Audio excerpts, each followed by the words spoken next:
कथित 400 कोटी रुपयांच्या मनी हिस्ट आणि अपहरण प्रकरणात मोठी घडामोड घडली. या प्रकरणाचा तपास आता अधिकृतपणे Maharashtra state criminal investigation department म्हणजेच CID कडे वर्ग करण्यात आलाय. 23 फेब्रुवारी रोजी मुंबईतील महाराष्ट्र पोलीस मुख्यालयातून जारी आदेशानंतर तपासाची सूत्रे CID ने हाती घेतली आहेत.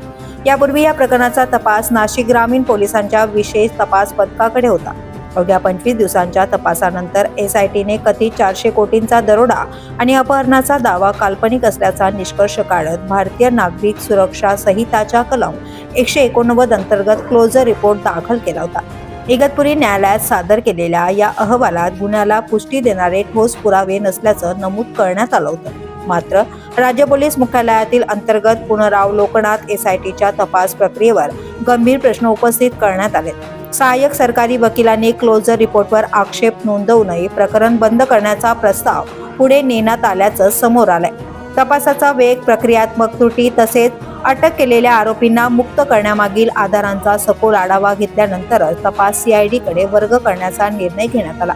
आता CID कडून दस्तऐवजी आणि इलेक्ट्रॉनिक पुराव्यांचे पुनर्परीक्षण, संबंधितांचे नव्याने जबाब नोंदवणे तसेच कथित रोख रकमेच्या हालचालींना तपशीलवार मागोवा घेण्याची अपेक्षा आहे.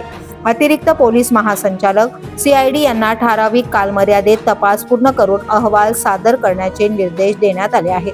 दरम्यान या प्रकरणातील फिर्यादी संदीप पाटील यांनी तपास केवळ CID कडे न ठेवता तो सेंट्रल ब्युरो ऑफ इन्व्हेस्टिगेशन म्हणजे CBI कडे वर्ग करावा किंवा उच्चस्तरीय न्यायालयीन चौकशी नेमावी अशी मागणीही केली. यामुळे या प्रकरणाला आता आणखी वेगळे वळण मिळण्याची शक्यता व्यक्त केली जात आहे. हे प्रकरण जेव्हा समोर आले तेव्हा नाशिकमधील एका व्यापाऱ्याने घोटी पोलीस ठाण्यात अपहरण, खंडणी आणि सुमारे 400 कोटी रुपयांच्या रोख रकमेच्या गायब होण्याची तक्रार दाखल केली होती. तक्रारीनुसार रद्द केलेल्या 2000 रुपयांच्या नोटांमधील ही रक्कम कर्नाटकातून गुजरातमधील अहमदाबादकडे नेली जात असताना महाराष्ट्र कर्नाटक सीमेवरील चोरला घाट येथे कथित दरोडा पडल्याचा आरोप होता. SIT ने या प्रकरणात 8 जणांना अटक केली होती. मात्र पुरावे अपुरे असल्याचे सांगत सर्वांना मुक्त करण्यात आले आणि न्यायालयानेही त्यांच्या विरोधात कोणतीही गुन्हेगारी भूमिका सिद्ध झालेली नसल्याचं नमूद केलं. आता तपास CID कडे गेल्यानंतर नवे पुरावे समोर येतात का, आधीचे निष्कर्ष बदलतात का आणि फिर्यादींची CBI चौकशीची मागणी मान्य होते का, याकडे संपूर्ण राज्याचे लक्ष लागले.